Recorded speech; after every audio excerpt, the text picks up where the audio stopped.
جنہوں نے بچپن ہی سے اس بچی کے اندر دین کا جذبہ جگائے رکھا۔ لوگوں، حالات بہت نازک ہیں،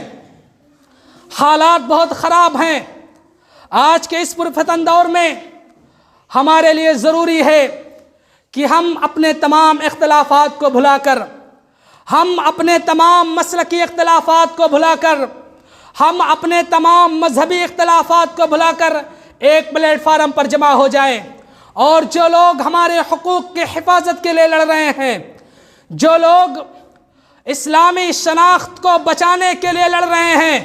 جو لوگ اسلامی پہچان کو بچانے کے لیے لڑ رہے ہیں، ہمارے اوپر یہ ذمہ داری عائد ہوتی ہے۔ ہمارے لیے ضروری ہے کہ ہم ایسے لوگوں کی مدد کریں، پھر وہ مدد چاہے جان کے ذریعہ سے ہو، چاہے مال کے ذریعہ سے ہو، چاہے احتجاج کے ذریعہ سے ہو، چاہے ہڑتال کے ذریعہ سے ہو، چاہے بندی کے ذریعہ سے ہو۔ جو لوگ ہمارے حقوق کی حفاظت کے لیے لڑ رہے ہیں، ہمارے لیے ضروری ہے کہ ہم ان کے شانہ بشانہ چلیں۔